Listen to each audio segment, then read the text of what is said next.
All right. All right, awesome. I'm sure we'll have a few stragglers, but we'll go ahead and get started. Welcome everyone to our December community meeting. It's so good to see all your faces or hear your voices. My name is Darlene Cerullo. I'm the president of UFCA. So we'll get started with just a couple quick announcements and then we'll get into our presenters. So the big announcements that we have are that we have an election coming up in January. Our bylaws say that president and treasurer are elected in the odd years and they serve for 2 years. So their term is going to be up at the end of January. So we'll be having an election in January. If you're interested in running for either of these positions, all you need to do is just send in 150-word biography about why you'd want to run, and we'll distribute that to the community. So that is due by December 28th. You can just send it over to info@unitedfrancisville.com. So we will vote on those 2 officer positions in January, and the meeting's on the 13th, I believe. That is when, yep, okay, I was questioning. And then did have a little bit of an announcement. So I'm actually going to be moving outside of the neighborhood next week, actually. So effective, the end of next week, I'll be resigning as president of the organization. And so since Jen is our amazing vice president, she'll be taking over the president role, which is super exciting. And I do believe that she's planning on running for president in January, but we definitely invite any other residents to run for either the president position or the treasurer position. And then what will happen, according to our bylaws, is that will trigger a special election for the vice president position. So that position we'll vote on probably in March to give people a little bit of time. So we'll have a special election in March for vice president. So just wanted to make that announcement before we get into the meeting. Wanted to just real quick, if anybody has any questions or anything, thumbs down. All right, and then Jen did share the requirement if you want to run for either officer position. So that is in the chat. Now we have a quick view of our agenda for the meeting. So we're going to get into our community spotlight. So that is the City Department of Planning and Development. So we'll talk a little bit about the different services that they offer. And then we'll get into all of our different committees and what the committees are working on, and open up the meeting for any questions or suggestions. We don't have any zoning projects that we're voting on this month. So we don't have any zoning presentations or anything like that. So without further ado, we'll hear from our community spotlight. So I don't know if Christy was going to start or Kevin. Yeah, we hadn't talked about that before. I think, Christy, if you want, I can run through the mixed income. That's fine. That's fine. We can, okay, then great. I'll pick up. Excellent. All right, so I hope the screen share works so I can put this on there. Let's see. And if anybody has any questions for Christy or Kevin, just pop them in the chat and we can address them at the end of their presentation. Or we can ask the questions live at the end of their presentation as well. All right. How's that? Can everybody see the screen? We good? Okay. So yeah, my name's Kevin Hunter. I'm a senior policy analyst with the Division of Development Services in the Department of Planning and Development for the city. Part of our group works with developers and communities and getting projects through the entire permitting system in Philadelphia. We also work on development policy to make sure that it benefits Philadelphians. Part of our responsibilities is administering the mixed income housing bonus, which is a zoning bonus. And just to go through, I'll first talk about a little bit what inclusionary zoning is. That's kind of the policy that mixed income housing bonus tries to meet. Then I'll talk specifically about the mixed income housing bonus and the options that are available, what type of bonus you can earn, how we enforce the bonus, and then who's using it. And then, of course, any questions you guys have, we can answer those. So first is just, what is inclusionary zoning? It's a government policy to include affordable housing in market rate development. And the developer is ultimately responsible for the cost of the building and providing the affordable housing as opposed to the government. The goal here is usually to provide lower income families the opportunity to move to low poverty areas into high quality buildings. It can be part of a city zoning code like it is in Philadelphia, or it can be an entirely separate law. So you can see on this chart here, this is sort of the range in how these programs can work from a more or less flexible model to a more flexible model. So the program status, is it mandatory? Do you have to do it for a new building, or is it voluntary? Can you choose to do this? What is the set aside of affordable units that you have to provide in the building? Usually it's somewhere between 10 and 20%. Then there's also the income requirements. What's the maximum income you're allowed to have to live in one of these affordable units? And how long do those units have to be affordable for? So that ranges from about 50 to 50 years, depending on what city you're looking at. It also can apply sometimes to just certain types of development, certain parts of cities, certain neighborhoods, certain zoning districts. Really can sort of run the gamut there, all the way up to pretty much any project that's built in a city. Some programs have opt-outs, like providing a fee instead of providing the units, or providing the units in a different location, or some other alternatives, other places you have to build the units. And then the last thing here is some will offer some incentives for participating in the program. And that can be subsidies to the development, tax abatements, bonuses through zoning, reduced parking requirements are some of the big ones. And then some don't offer anything. So this is what Philadelphia does. Our program is voluntary. It was first started in 2012 when the city redesigned its entire zoning code, and then it was updated in 2018 when City Council passed a new version of the bonus. It applies in multifamily residential districts, so that's the RM1 and RMX districts, mixed use commercial districts, that's the CMX districts, and the industrial residential mixed use district, and that's IRMX. So it allows for more units, for bigger buildings and taller buildings. It all really depends on the zoning district. We'll get into that in a few minutes. Requires that 10% of the units have to be affordable for a 50-year term, or you have to pay a fee into the city's housing trust fund. And the housing trust fund funds a lot of affordable housing programs for the city. So the bonus is bigger if you choose to do the low income option that's available, and it's smaller if you want to do the moderate income version of that. And if the property is more than 51% subsidized housing, so there is some public money involved, then they're not eligible to participate in the program. So just to go back to that chart, you can see that our program is a little bit more on the flexible side, with the exception of those income requirements and the term for those affordable units. So the first option, as I said, is to provide the affordable units in the building. So as I said, 10% has to be affordable. They can be either rental or owner occupied. And there's that 50-year deed restriction that basically governs the affordability for 50 years on the property. They have to be built at the same time as market rate units. The two bigger things here is that we haven't talked about yet is the reasonably dispersed requirement. So a developer can't just put all their units into one corner of the building in the back or something, or in a separate unit. They have to be spread throughout the development.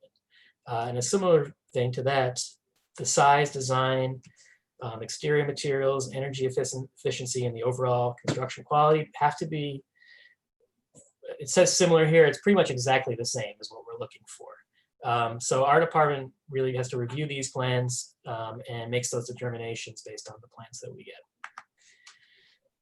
So the first thing here, the affordability requirements, that's based on the metro area for Philadelphia, so not the city. That's how the U.S. Department of Housing and Urban Development basically publishes these metrics, so that's what we use. The low income level is 50% of that area median income. That's for rental. And then for owner occupied, it's 70%. And then similarly with moderate, we have a 60% of the area median income for rental units and 80% for owner occupied. So the rents themselves are capped at 30% of that area median income, and that also includes utilities in the rents. The sales prices are based on a 5% down payment, a fixed 30-year mortgage. That's basically based on the average mortgage fixed rate at that time. And then a maximum monthly cost that's equal to that similar 30% of area median income. And then one distinction here is that the rents and sales prices aren't actually based on how many people are in the unit. It's based on the size of the unit. So it's a set household size of 1.5 people per bedroom or 1 person per studio. So if you have a 1 bedroom, the monthly cost is set at 1.5 people living in that household. And if you have a 2 bedroom, it's based on 3 people. So you can see here, this is sort of the how that breaks down. At the lower end here, $845 for a studio, ranging all the way up to somebody actually did build a 5 bedroom. Haven't actually seen that, but that'd be up around 1800s. So the income requirements basically don't work like the rents. They're set based on the actual size of the household. So if you have 4 people in your household, we're going to look at the 4-person area median income. That's looked at when you move into the unit, and then it's continually checked basically on a yearly basis. And you can continue to live in a rental unit until you reach 100% of area median income or 120% area median income for either low or moderate, respectively. And these are the maximum incomes that we have for potential tenants at initial occupancy, and then at the kind of cap that exists on those now. And these are the income limits for if they're sale properties.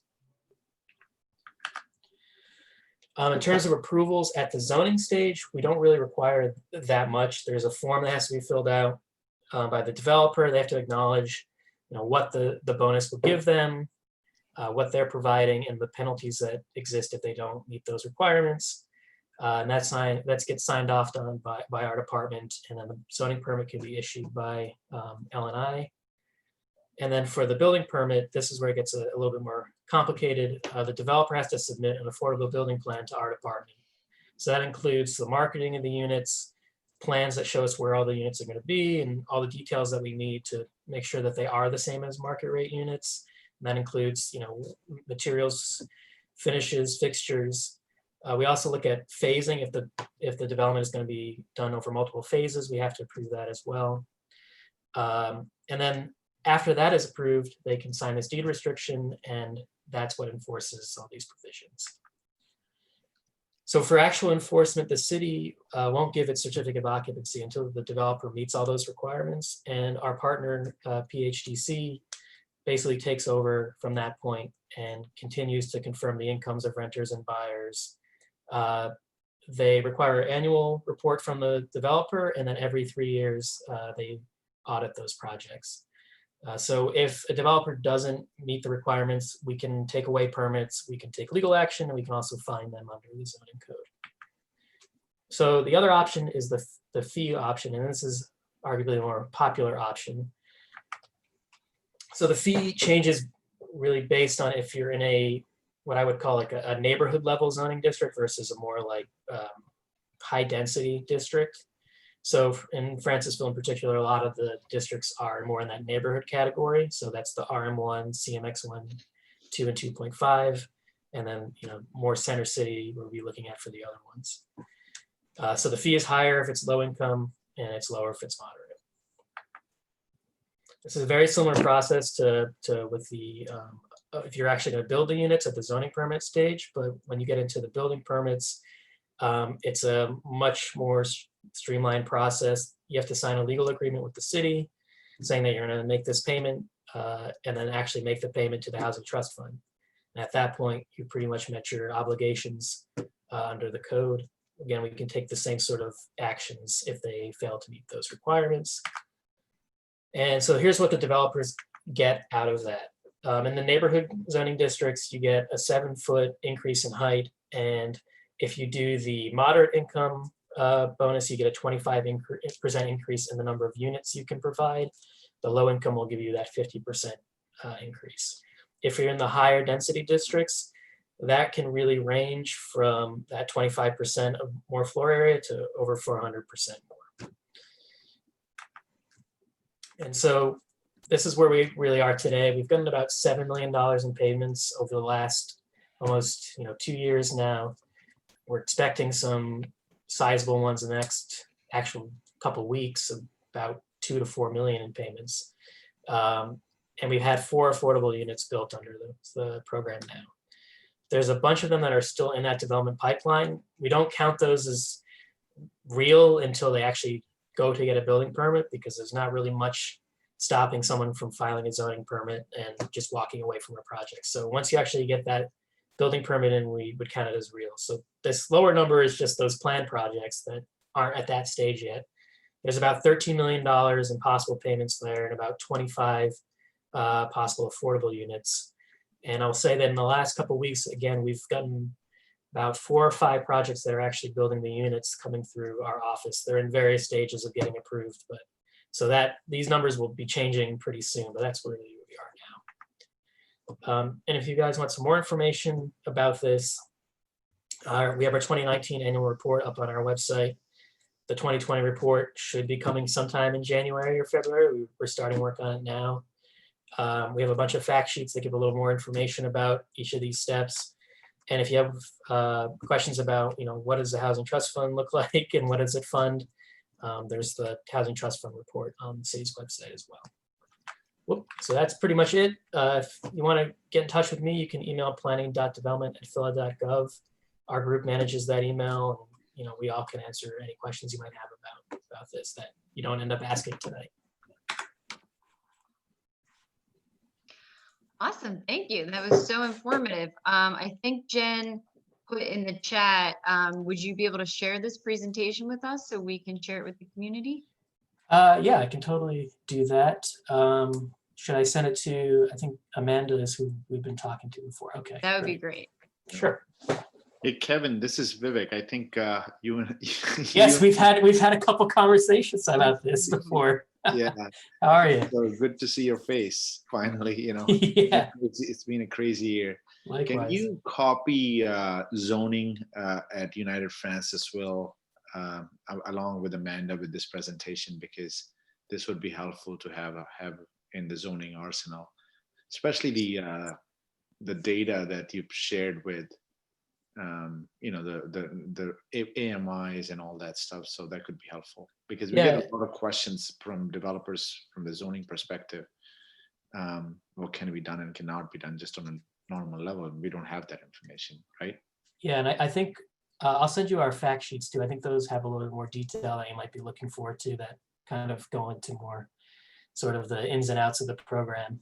So that would be great. Yeah, and thank you so much for presenting. This is really helpful and nice to finally meet you face to face. Yeah, same. This is the new face to face. Hi, I have a question.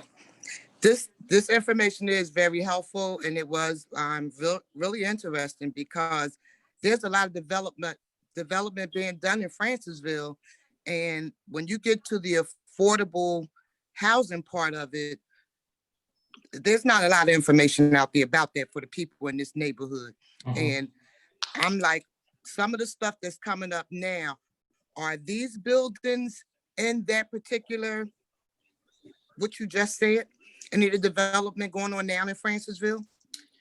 Is any of those projects in that? That's a good question. I don't know off the top of my head. I'll have to talk to the person in our office who manages all the data and see if I can have them pull the addresses and let you know what's already been finalized. But I can get Well, that'd be good. That would be good to know. Thank you. Yep. Awesome, thank you. And then we just had some questions in the chat. Amanda asked, do you have information on what the housing fund has funded? That's probably a better question for Christy. I don't really deal with the Housing Trust Fund on a day-to-day basis. I have some general stuff on it, but. So actually, if you're talking about development, that would be through what used to be called the Redevelopment Authority.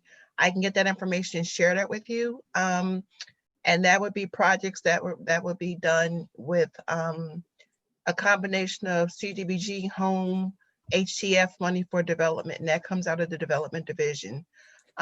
There are housing trust funds that we have for renovations, which I'll discuss, once you go through all your questions. But I will get you the developments that's been done through even though we're all one agency now, you guys probably knew it as the Redevelopment Authority. Got it. Another question from Ashley was, with $7 million in fees leading to 4 units built, what are some of the other costs associated with the housing fund, or are the units costing 1.5 million each to build? Okay, yeah, so that's a good question. So the money that goes into the Housing Trust Fund doesn't fund those units. The units are actually a separate option, and that's funded directly by the developer. They're paying for it.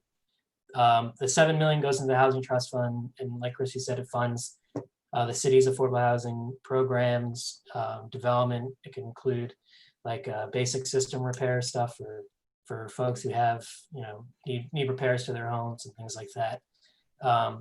So that 7 million is money that we can use as a city to fund those projects, whereas that 4 units is essentially the developer taking on that responsibility. And that's part of the reason we don't see as many people do that, is because there is a limit on how much you can charge for rents for that, and there's a 50-year restriction on those units. So that's a long time. That's the life of a lot of buildings, is 50 years. So the folks that we see that actually want to build the affordable units are folks that really, that affordable housing is sort of something that they already are familiar with and something that they do, as opposed to most developers, where the in lieu of fee is the better option.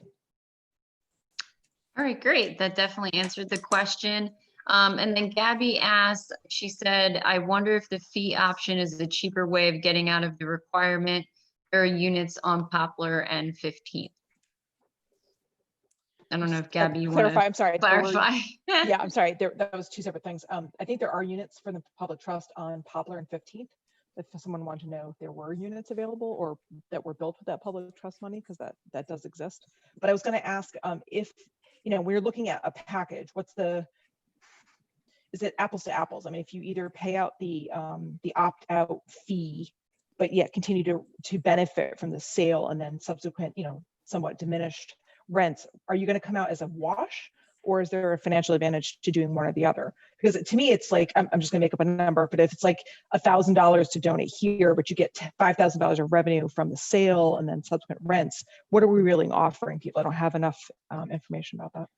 Yeah, also good question. I don't have the data behind that. I think that anecdotally, it's the cheaper option is to go with the in lieu of fee most of the time. I think that's sort of how the legislation is set up. I know City Council is continuing to examine that and see how they want to move that forward in the future. People over there have every council person has a different idea of how we can make this work better. So I think, we might see some changes to reflect that. But as it stands now, I think, the payment in lieu is definitely the cheaper option for most people. And just a quick follow-up, because it's voluntary, and I don't know if there was a mandatory, is there any movement towards making this mandatory? And I'm wondering about the compliance or application, speak up other kind of a thing. I'm not really sure how much this actually gets utilized. So I sorry, you cut out for a second. I heard about if it should be mandatory. I can answer that. If it's voluntary and there's not much buy-in, and where the cheapest option is always taken out, by the developers, what are we really offering? And I guess I would love to have some hard numbers about that. Yeah, so I wouldn't say it's so much a buyout, because that money still goes into the city's programs to fund affordable housing. So, is it providing the units on site? No, but it is providing affordable housing assistance, throughout the city. So it's sort of, we're really, what's the priority of the city is sort of the question, I think. And that's up for city council to decide. And as it stands now, this is the way they wanted to look at that. So yeah, that's sort of where it is now. I know there are certain folks that would want it to be a mandatory requirement, either to make the fee or to pay the fee or to build the units. But again, that's really in their court as to how we want to proceed on that. Awesome. And we don't have too much time left, but I just wanted to get one more question in because I think it will go into, Christy, what you do a little bit. So maybe we can go another 10 minutes with you guys. Jen, I don't know if you think we can squeeze that in. Okay, great. So Miguel's question was, is there any way to incentivize longtime residents to develop their own properties using some of that fund instead of being pushed out of the neighborhood by selling their properties? Okay, so there is a program that is offered by the Philadelphia Housing Development Corporation, and it's called Restore, Repair, Renew, and it's done in conjunction with Clarify and PCCA, and that is for it offers low interest loans for homeowners who want to invest in their property. And it's a 10-year loan, 3% fixed rate, ranging from $2,500 to $24,999. And it does health and safety issues, weatherization, accessibility issues, and the quality of life. You need to have a credit score of above 580, and you must be current on all your taxes and city obligations. But you are qualified through Clarify and through PCCA, and they're the ones that monitor the program and disperse the funds. So I think that is a good program for existing homeowners who are trying to stay in, especially neighborhoods that are gentrifying, and they're feeling like they're being displaced or being pushed out. If I could just back up for 1 second, let me just give you a little bit of overview, because over the past year, PHDC has changed. In the past, DHCD has always been the parent organization giving us the funding and setting the policies. But there were other agencies under DHCD. Up until last year, it was the Philadelphia Redevelopment Authority, which did all of the development, affordable housing and market rate housing development in the city of Philadelphia. There was the Philadelphia Land Bank, which was the consolidation of the agencies for land disposition. So that was the side yards, vacant lots, assemblages, and also working in conjunction with the Vacant Property Review Committee, doing assemblages for developments, and working with community groups and nonprofits for side yards and community gardens. And then there was PHDC, and they were historically the agency that did the modifications and the renovations on homes. So last year we all became one agency. So when we refer to PHDC now, we're referring to everything that is done in the city in terms of development, assemblage, and renovations. So I just need to make that clarification. My system is not working really well right now, but I can share with you what I do have if I can find my share button, which is not here, right here.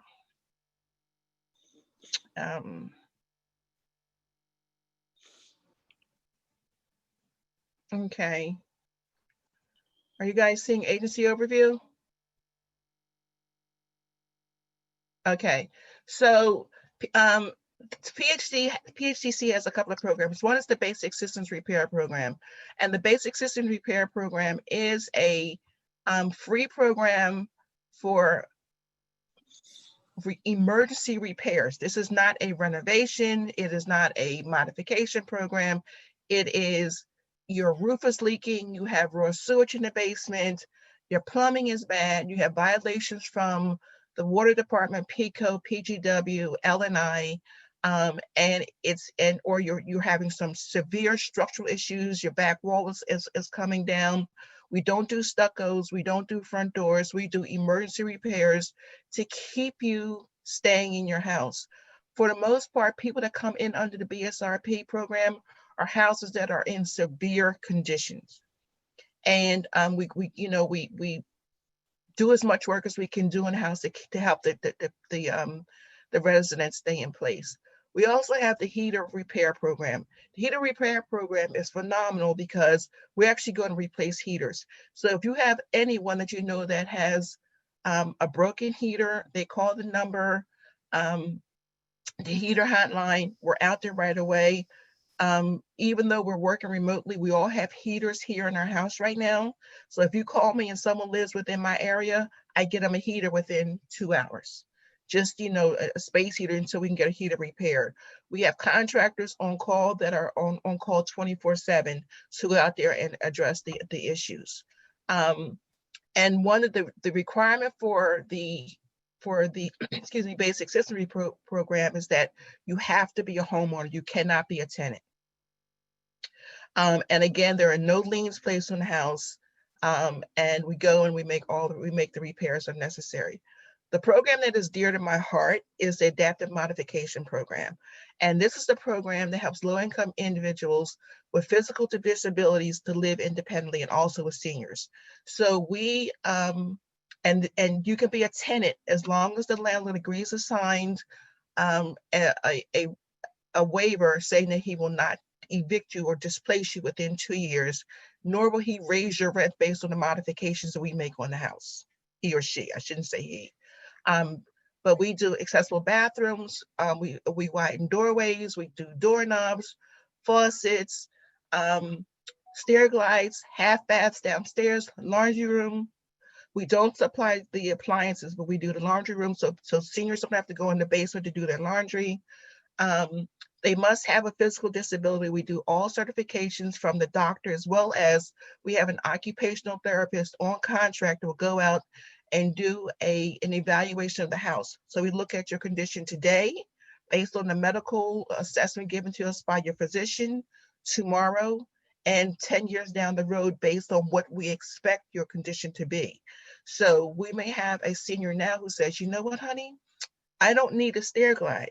Well, you have arthritis, you have spinal stenosis. A stair glide is going to help you get up and down the steps. So we give them the stair glide.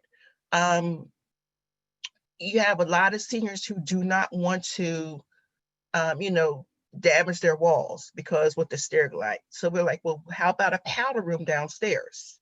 So you don't have to worry about running up the steps to get to the powder room. And they're like, oh, that's a good idea. So, I mean, it's something that helps all of our seniors and our disabled remain in place. We also do chair lifts for outside.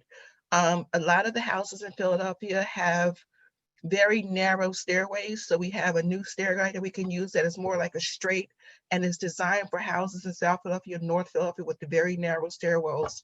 And we're finding out that works very well. And we do exterior construction to help with either with ramps or actually doing some type of glide to get people up the driveway or up past the lawn.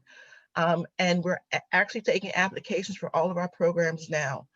Because we're working remotely, applications can be done, can be taken over the phone, or you can do an application online, and I'll make sure you get all of this so you can give out to your clients. The other, like I said, we also do the repair, renew, and restore program, and all of our income guidelines must meet the low income guidelines for the city of Philadelphia. So that is basically what we do in terms of PHDC. If you have questions about I will get you information on the work that is being done by what is formerly known as the PRA in terms of development, and in terms of land acquisition, acquiring vacant lots, acquiring side yards. That is through what is formerly known as the Land Bank, and that would be Angel Rodriguez, and I can get you information on that also. Awesome. That was very, very informative. And I know we only have a minute or two left. So to kind of sum up some of the questions that are coming into the chat, I guess the question really is, people are wondering, this housing trust fund kind of this is probably more for Kevin. It kind of feels like a slush fund, like it's just people are putting money into it. And in the neighborhood, we have these bigger buildings with more units and less parking and all of these things, but that money isn't necessarily going to directly benefit Francisville where the developments are happening. So what is there anything like, are there any controls in place to try to, keep those, I don't know if you call them donations, those contributions to the Housing Trust Fund in the neighborhoods where the development is happening? I think that's kind of like a few people's question in one question. Yeah, so I should just say that the Housing Trust Fund isn't just the funds that are generated through this program. There's also the main actual funding mechanism is through the recording fee through the city. So whenever time you record a deed or anything against your property, part of that, I believe, goes into the Housing Trust Fund, and that's really where a lot of the city sort of, or I guess the outside money is a better way to put it, comes into that. I can't really speak to the trust fund itself. They do have a board that sort of makes recommendations as to how that money is spent, and the city can spend that money as they see fit in terms of their affordable housing priorities. But there isn't really, I think, a geographic sort of mechanism to that. Some depending on where you are, it's different cities do it different ways. Some do it the way that we have it set up now, where it's sort of a general sort of affordable housing fund, and then the city uses it as they like to use it. And in other places, it is based on like a geographic sort of range from that project. And again, I think that's something that is being talked about in city council as a potential option moving forward to make it more geographic in range.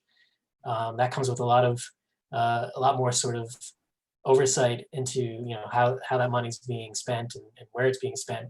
I think that's maybe part of the issue as to why we don't have that. And we have this program that's existed for a long time now. The Housing Trust Fund's been around for a while. That kind of has that capability. So.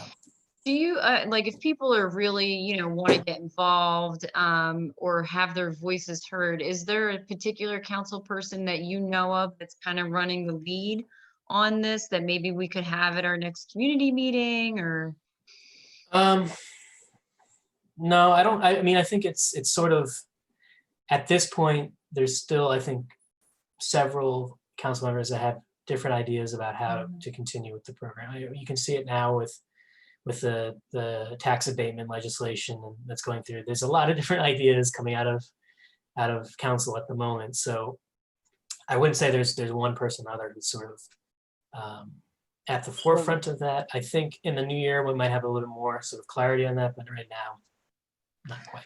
Well, the tax abatement, Kevin, has been put on hold right now, right? Mm-hmm. That's Well, not going to change the end of the year.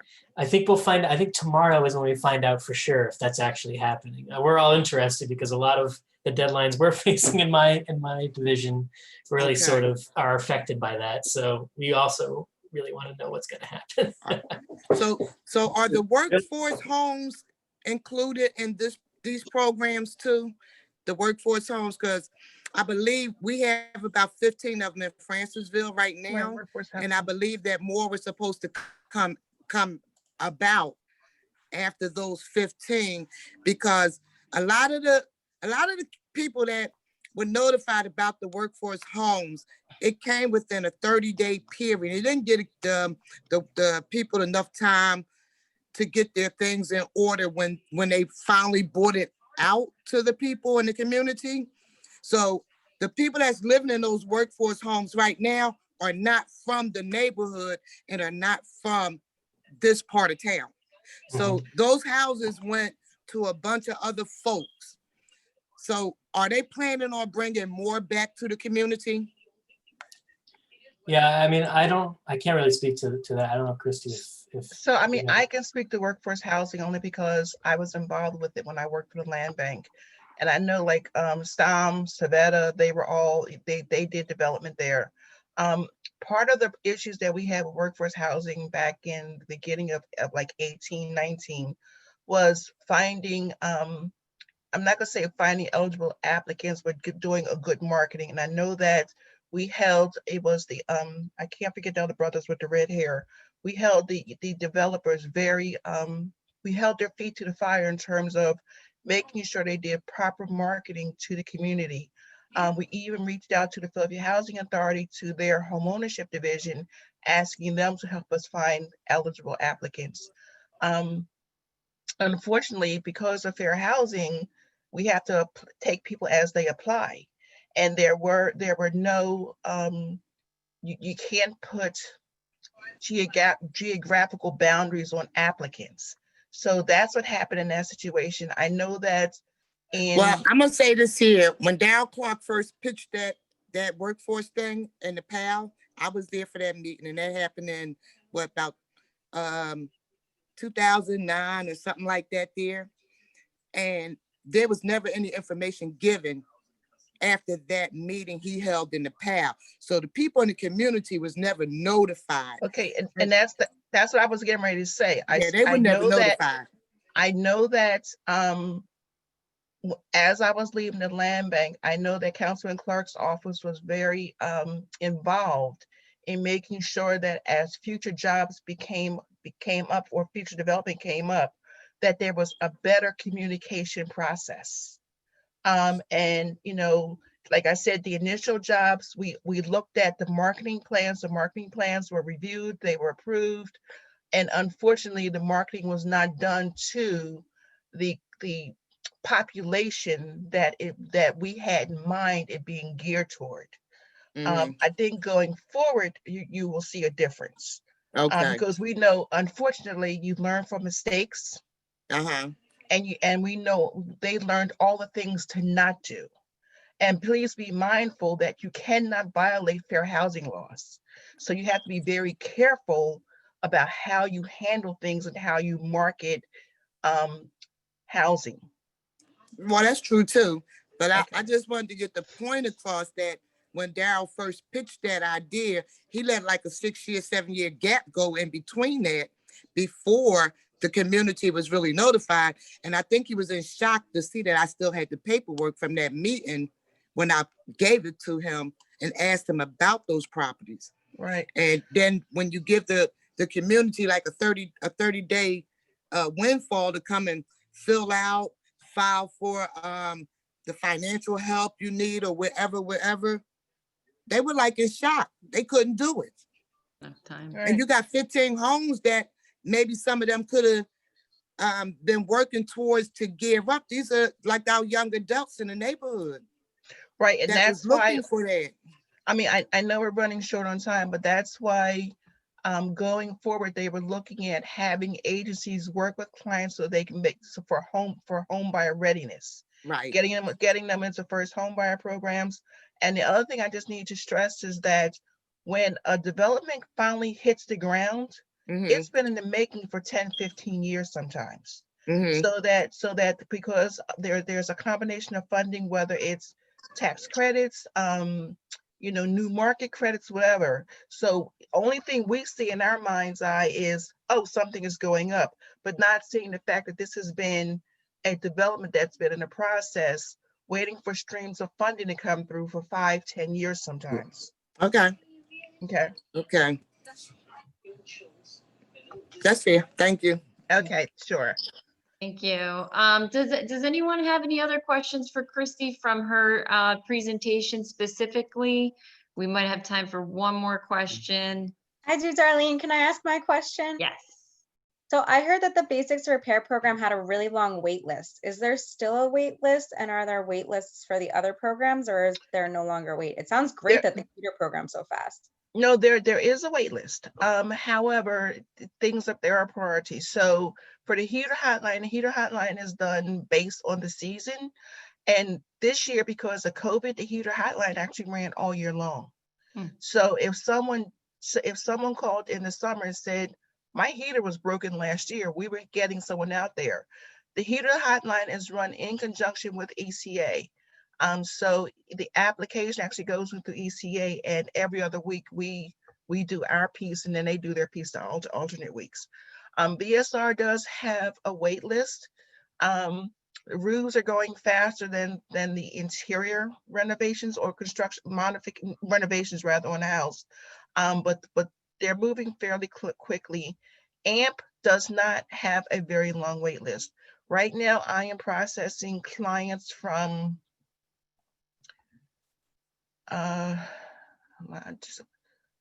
this spring of this year. And the only thing that is slowing me down right now is I could not get an occupational therapist to go in the house because of COVID. We have since identified someone that is willing to go in and do the evaluation.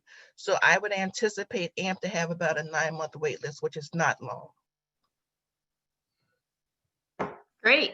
Awesome. Thank you so much. And if you could, after the meeting, email us as many resources and Sure. information as possible, we would love to distribute that to the community. Sure, take care. Thank you so much. And thank you so much for inviting me. Yes, thank you for being here. And if throughout this conversation, I know there was a lot of questions that we didn't get to. If anyone has any suggestions for speakers for our January meeting or our February meeting, maybe this conversation made you think of someone that you would love to see at our next community meeting, just drop it in the chat and we'll do our best to get your requests at our next meeting. So without further ado, we'll go into our committee updates, starting with the Marketing and Events Committee. Thanks, everyone. Have a good night. Okay, thank you. Good night. Christy. Thank you. Good night. But I know they went through that presentation pretty quickly, so we'll get that from them and distribute that with our meeting minutes, and we'll also post that on our website for everyone to take a look at their own time. And so just to kick off on behalf of the Marketing and Events Committee, again, I'm Jen Tran. Just a quick thing from me before I turn it over to Ashley. As a reminder, there is an extension on the PHS tree tender street tree application. I know I mentioned it at the last community meeting, and we only sadly got one application for one house at 20th and Parish. I didn't get a chance to review it, but I was hoping for at least a couple more. So that means we had 2 rollover from the spring when they weren't able to do the tree plantings, plus this new one.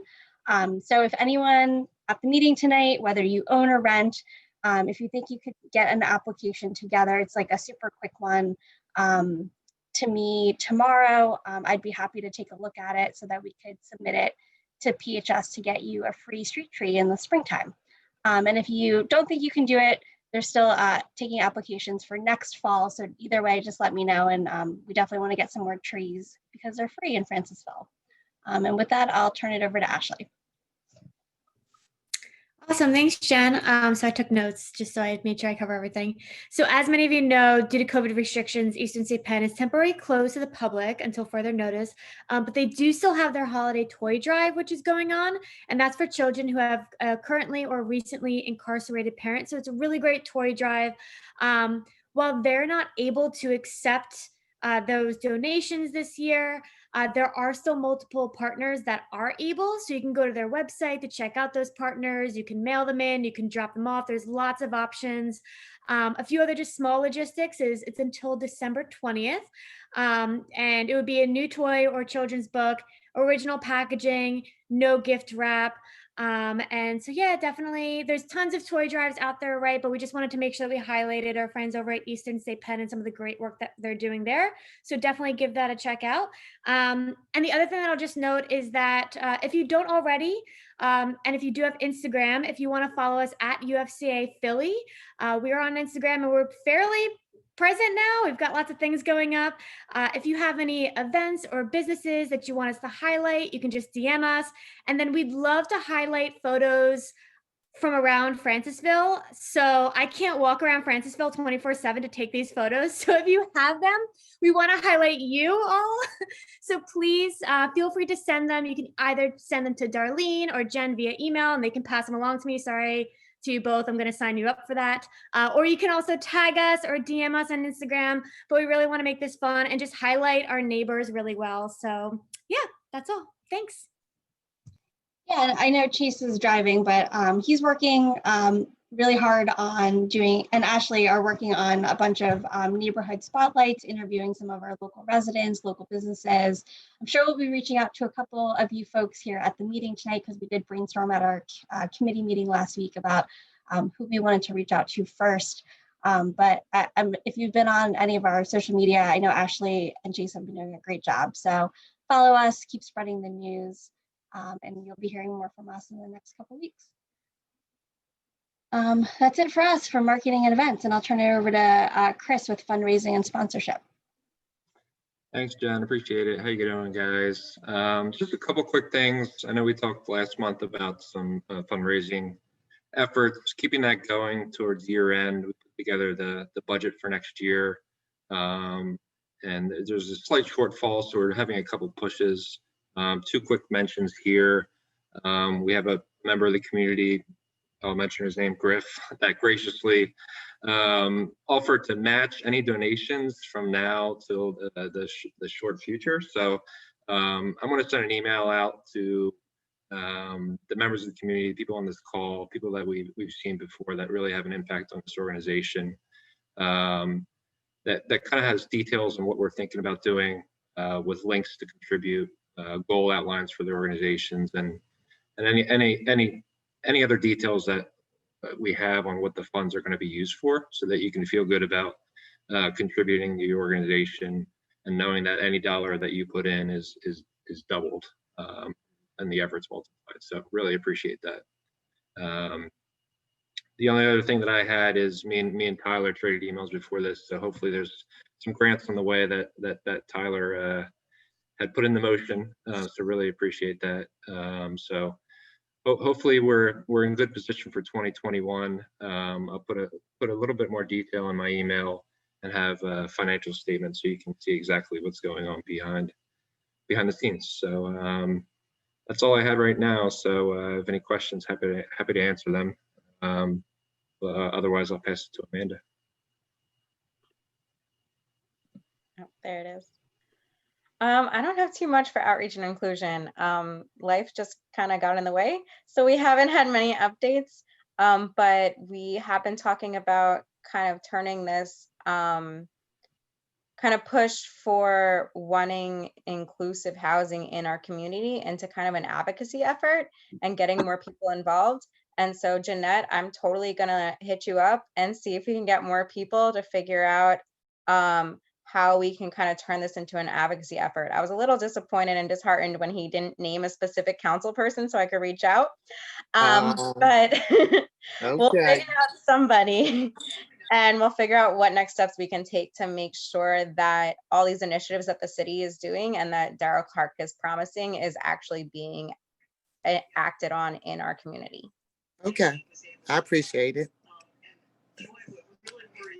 All right, and that leaves me with the Community Resource Committee. Part of our committee is public safety. So I know Jesse, Officer O'Shea has been on the call this whole time. I hope he's still here.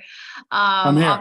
Okay, great, yay. I was hoping maybe you could just give us a quick public safety update, some things that have been going on in the neighborhood, and see if anybody had any concerns that they wanted to address. Sure, I'll be real quick. First off, congratulations to you on your move. We'll miss you.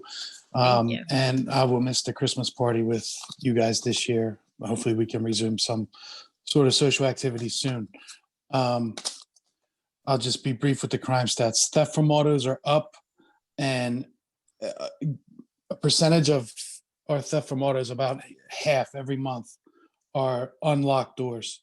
So I know people want to avoid the trouble of insurance or replacing a window, but it is definitely beneficial to lock your doors, especially if there's nothing in your car, especially if there's nothing showing. So again, have clear cars, have empty cars, but keep them locked. Burglaries are about even through the year. Shooting incidents, we haven't had any this month.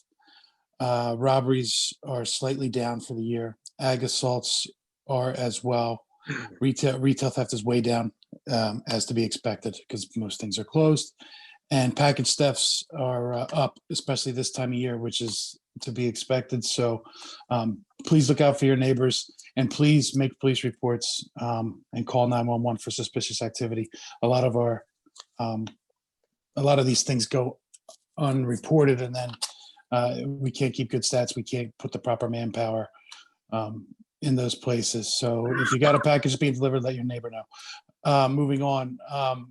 We've had a rough year like everybody else. We've had a rough month since before the election and the Wallace social unrest.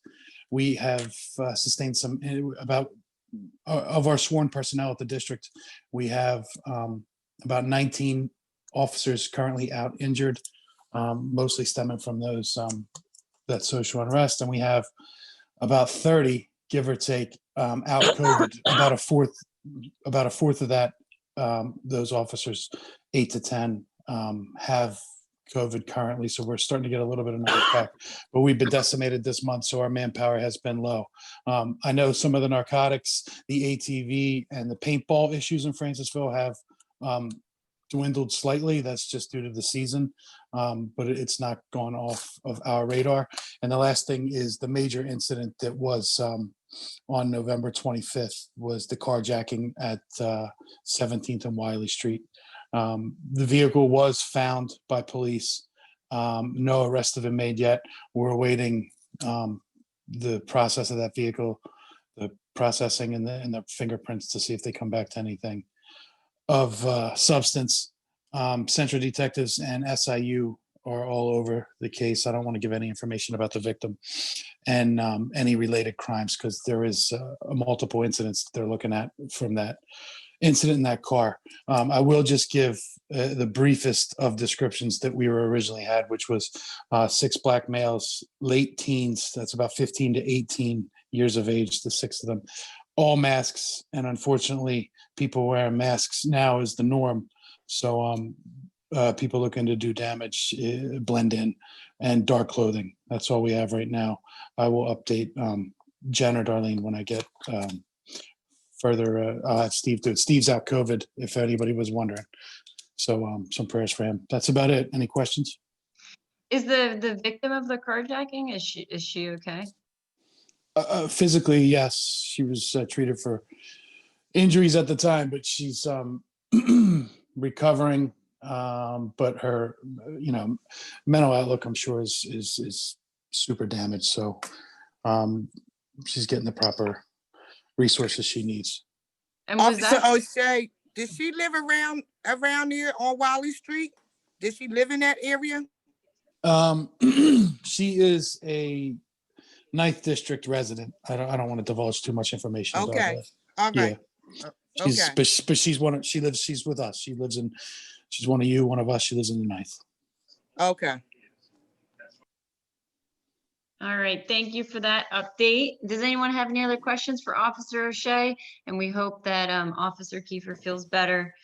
Going once, going twice. All right, thank you so much. Yeah. Merry Christmas, everyone. Thank you, Jesse, and happy holidays. Happy holidays. Yeah. Send our Cheers, best everyone. to you. Thanks. Yes. Take it Thanks so much. Yeah, I look forward to social interaction soon after the new year with everyone. Bye. Sounds good. Take it easy. All right. And then the other updates from our Community Resource Committee. We're continuing to work on an FAQ with different information for Francisville residents. We're also super excited to announce that we have a dedicated UFCA Philly 311 account, and it's a neighborhood liaison account. So basically, when this account reports, dumping or potholes or different things, it's like weighted. The requests are, get special attention. So we're really excited to have that. So if you want to be a part of managing that account, if you really like to report things to 311, we're looking for a couple people to get involved in that. There's a whole little training you can do. So it's a totally different interface than the 311 account that you probably have right now. So just wanted to throw that out there. And then Tyler, do you want to give a quick update on our book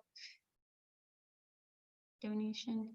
Yeah, sure. So Books and Homes USA, the charity I work for, is going to do a 2-time-a-year book distribution. We're going to give 500 books out twice a year to residents of Francisville, and we're still figuring out the logistics for, we're going to have books for kids of all ages. They're brand new. And yeah, so free books for kids through us. Yeah, so we're super excited about that. We're in contact with the rec center to see if we can use the rec center or not. Everything's a little tricky right now with COVID, but I think that would be a great spot for us to do the distribution of these books, especially since they have so many kids that come to the rec center. So stay tuned on that. And then the last thing was just that our committee meets the first Monday of every month. So I'll just put that information in the chat along with the email. So if you're interested in joining our committee meetings, you can. And then with that said, I will turn it over to Vivek for zoning. Thanks, Darlene. Hello, everybody, and happy holidays ahead. I think this is our last meeting until next year.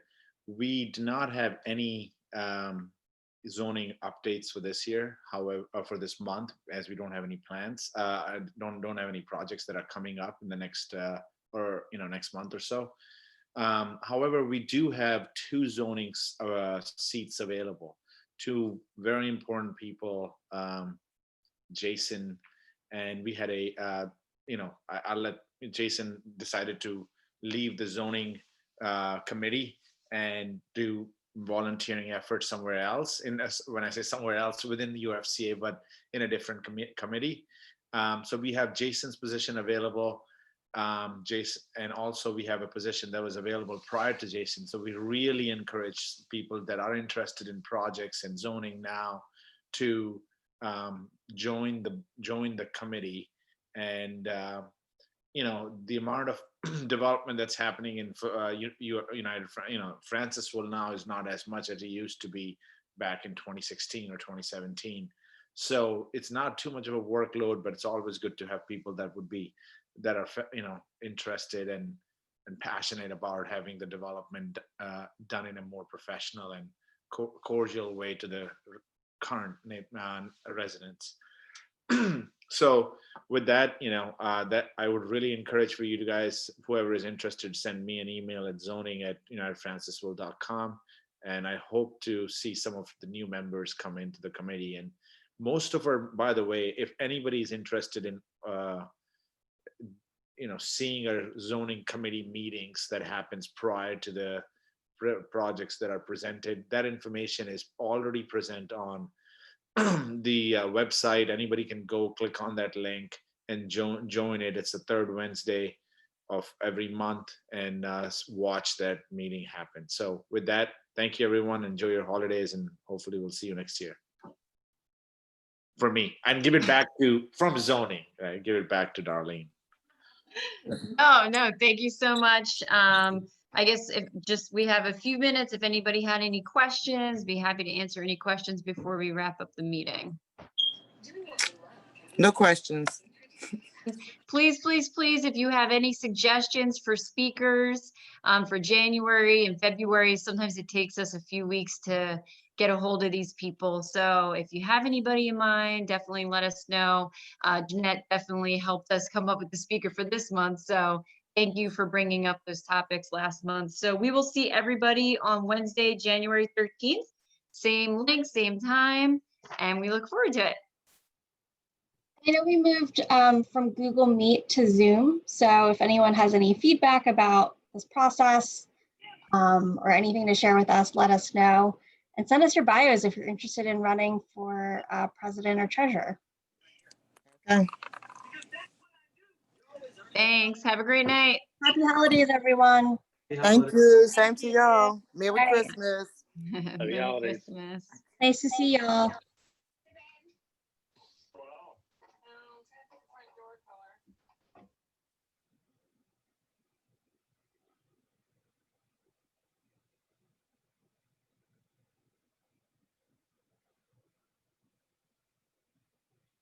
Amanda.